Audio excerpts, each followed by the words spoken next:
በዚህ ሰዓት መለወጥ፣ ራስን መለወጥ፣ ከክፋት መውጣት፣ ከነውር መውጣት፣ ከአድማ፣ ከዘረኝነት፣ ከመለያየት፣ ከዝሙት፣ ከተንኮል፣ ከነፍስ መግደል፣ ከነገር ሥራ፣ ሰዎችን ከማሰቃየት፣ ከክፋት፣ ከቂም፣ ከበቀል ያልተሻገረ ሰው ፋሲካን አከበርኩ ማለት አይቻልም።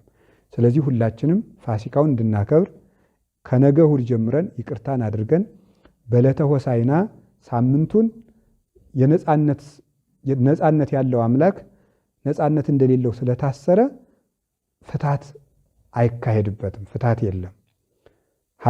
ቅድም እለእስክንድሮስ አለ እንዳልነው ከኃጢአት የሚፈታውን አሰሩት ስላልን እኛም ደግሞ ነፃነት ሳለን በዚህ ሳምንት ፍታት አይደረግም። ከእሑድ እስከ ትንሣኤ ድረስ የሚሞት ሰው ቢኖር ለዚህ ሁሉ ተጠቅሎ በዕለተ ሆሳዕና ፍታት ይደረግለታል ማለት ነው። እሑድ ቤተክርስቲያን ተገኝቶ መፈታት ይገባል ማለት ነው። ከዚያ በኋላ ፍታት የለም፣ ክርስትና የለም።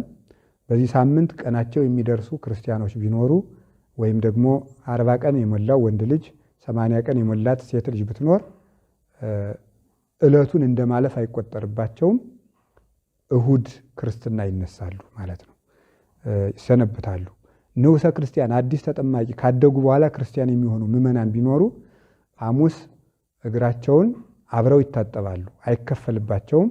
ቁርባን ግን አይቆርብም። ክርስትና የሚነሱት የሚጠመቁት ግን እሑድ ነው ማለት ነው።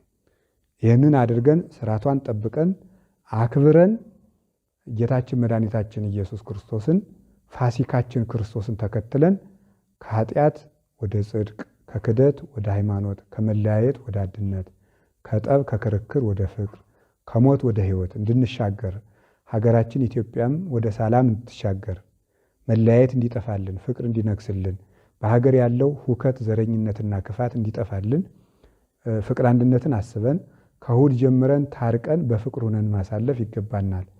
የሰላም አምላክ ኢየሱስ ክርስቶስ ሕማሙን መከራውን ለእኛ ተቀብሎ ነፍሳትን እንዳሻገረ ሀገራችን እንዲያሻግርልን እኛንም እንዲያሻግረን ከጥፋት እንዲያወጣን ቅዱስ ፈቃዱ ይሁንልን።